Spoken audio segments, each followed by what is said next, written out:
and met with them, I was like, okay, well, just know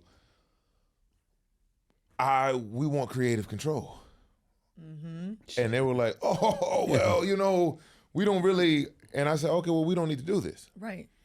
Because I refuse to let anyone dictate what my relationship looks like to the world. Now, both of you guys have been on reality TV, and a lot comes with that. Yes, Lord. Some good things, but a lot of negative things, right? Yes. My question to you is, would you do that again? Like, would you embark on that level of that journey again? Not without having creative control, no. And I'm not really interested in giving my power over anymore. I was young, you know, I was in my 20s. I didn't know any better. I was kind of, the reason why I went on TV in the first place was because I was in a relationship and it was like beneficial for his career and to, you know, so it was like that whole thing. It started off there and I was like, oh, well, this is not what I expected. I never wanted to be on reality TV. That was crazy. That was never a part of my life. Like, I went to school. I worked so hard to like get to where I was. Coming to LA after graduating college, getting a bachelor's in radiation science, and coming here was like, I want to do, for me, art and singing. How do I end up on a reality TV show? And that's crazy. And back it up, yo, BS in what? Radiation science. I mean, like a smart. Like, no one, smart. Because what you see is you're just like, oh, I'm just some gold digging. There you go. That's what they put out know. there. And if somebody's been on a reality show, same thing. I just went on there to support somebody. That was your role, going there to support somebody, and then you become a name yourself. But what people don't understand about reality television, that the shit ain't real. It really is not real. And I know I'm giving away some of the secrets or whatever, but you become a character of what they want you to become. It's like, we need you to fit in this box. So you're going to be this guy who's a cheater.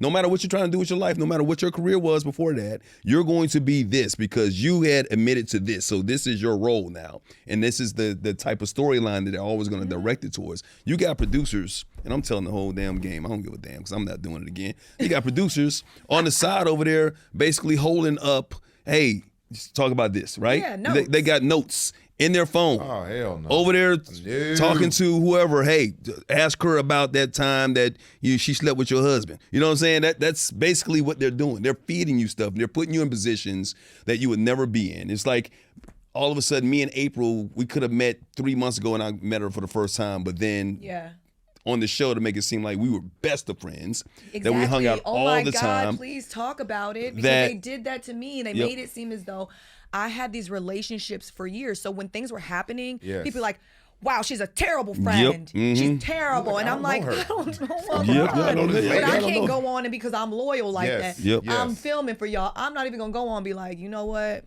I ain't my friend. I'm going to let y'all ride and rock. I'm going to rock because I signed up for it, right? But it's like, I ain't on that shit no more either. So sorry to you, but it's true. And so let me ask you, have beautiful children, right? Yes. How old are they? So my son just turned 10 and my daughter is 8 and she'll be 9. So now they can see you. They can watch some of the things. Have you had that type of conversation with them? Like, hey, this is, you know, this isn't reality. This wasn't the depiction that they're seeing of their mom. This wasn't real. Have they broached that subject with you yet? No, I think they know, like, oh, you know, Omarion's my dad and like Apryl Jones is my mom. But I think like, and they've seen things on the internet, but I'm very open with my kids. That's great. About everything. I think that my kids are super intelligent, far beyond their years. And so I talk to them about, you know, sex or body parts or, you know, hey, if someone touches you, you know, like I talk to them about everything. Memorizing telephone numbers because if anything happened, y'all need to be able to call, signaling. I mean, all the things. I've talked to them about my mistakes and it doesn't define me and you're going to make mistakes. It won't define you. It's all about growing. So we do have these conversations. But no, they haven't really asked me or been like, Mom, were you this way on TV? They don't watch that stuff. We don't really hardly watch reality in my house. That's good. It'll be middle school is when. They'll probably the other kids might bring it up and be like, your mom was. That's the middle. Middle school is like. Middle school is the worst part of your educational journey. It's just what it is. They're unfiltered. Because I had a 13-year-old and he's beautiful and he's sweet, and I want him to be a kid as long as he can be, right? Just enjoy being a kid. Be goofy.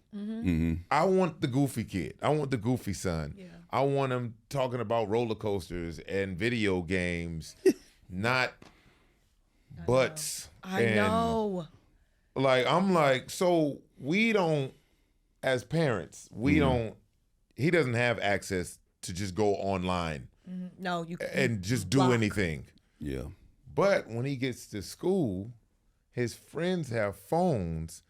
And when I tell you, they look, I'm like, say, and look, yeah, well, I don't want to put him on blast, but he'll come home and be like, hey, man. The first day of middle, when he was in the 6th grade, first day of middle, he came home, he was like, Dad, the language. The language. He was like, whoa. I was like, what? Like what? And he was like, oh, I can't say those things. I was like, no, you get a pass. Okay.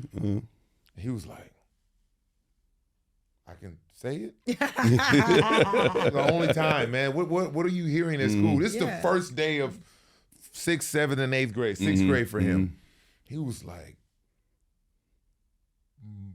motherfucker. And I was like, what? Kids are saying that? He was like, oh, that's not it. Oh, and so like you could just see now he's in the 8th grade, right? And so you could just see a little bit of the innocence just chipped away from my baby. They starting to pull him. As you grow, right? Had a girlfriend. Wait till them girls start getting to him, bro. And I'm like, well, what does it even having a girlfriend mean to you? Well, she's my friend, and we walk to the car after school. It's like you tried to get me to walk somebody's car. It's like, see, it don't change even when you become 54 years old. You trying to teach your kids something, and you trying to teach me. Come on, man. This is about her. Okay, not I know, about but it's about your kids right now. You talking about your kids. I love my kids, man. I know you love your kids. We all have kids. We all do have. All are hey, parents. my kids are grown. I kept my girls off the pole. I did my job. That's I'm so straight. funny. I'm good. But look, growing up in the public eye and raising kids, it's tough to do. And that's why I talk about these things. Played in the NFL for a long time, been on television, writer, producer, all of those things, all the stuff that people say in LA, you be like, what do you do? Oh, he's a writer on Bel Air, by the way, producer, so you know what I'm saying? all of that. Get you on that show. We're gonna get you on. Audition for that. For what part? I forgot. Me too. Get down? Yeah. Got you. Come on. Got you. You'll find out what that entails now. Like, hold on, wait a minute. This is my friend over here. This is purely professional. And okay. I love meeting people, the energy, and I've always said that I've been blessed enough to only work with people I want to work with. Yeah. Like, I don't feel like I have to go and do a job just to do a job. Yeah. I only want to work with people I want to work with. And so us doing this podcast and meeting these, great people like yourself, in my mind, is as you're talking, I'm thinking about what kind of character. I promise you. Yep. And I can't. My wife gets so mad at me because I'm always like, you know what? She'd be like, it's not a show, and know that, like, that's how my mind, as a creative, that's how my mind works. So I'm sitting here and I'm just like, man, she'd be dope in this or she'd be dope in that. Yeah. So just bear with me and appease me. But I think you'd be a tremendous asset to our cast and what we're doing over at Bel Air. And let's hope they hurry up and pick up season 4. So season 4 has got to be picked up. Can I just say this though? Because with acting, I feel like a lot of times when I get these roles, I tend to play the pretty girl, the trophy wife, and all that. Which is easy.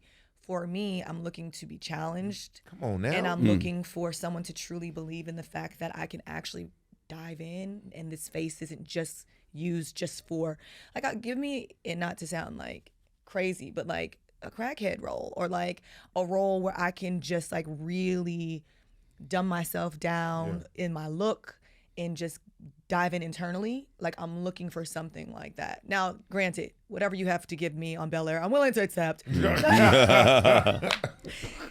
willing to accept. But I kind of want to try something new. Well, it's important as an actress or an actor to push yourself. Nobody wants to be the same thing, just like in life. Because it's too easy for me. Right? You don't want to just be known for the one thing that you do. Yeah. And I think people pushing themselves outside of their comfort zone, that's where you can get the best out of yourself. Yeah. You know you, and you know what you need to do to push your limits. Yeah. And so I appreciate you saying that. Some people just like to play it safe. Well, because if you're playing who you are, then is it acting, or is it just playing yourself? You know, I mean, the thing is, you can be pretty, whatnot, but I admire you saying that as well, because I believe that's when people started taking Halle Berry seriously as an actress. Oh yeah. I was just about to say that. She wanted to play the part, and not just Monsters Ball, but before that, when she was in Jungle Fever. Yeah. When she basically begged to have that role. Yeah. And she got that role as a crackhead, and then all of a sudden the same thing in Monsters Ball or whatever, and that's what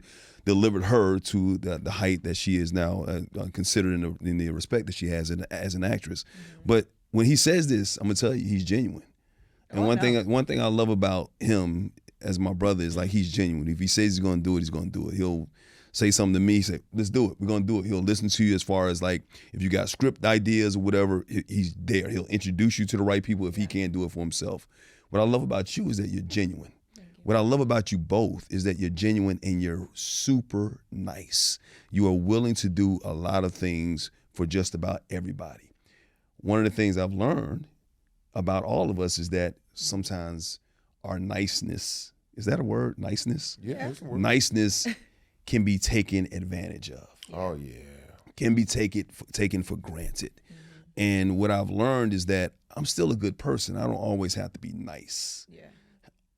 Have you learned that there are times when you basically say, you know what, I have the power in no.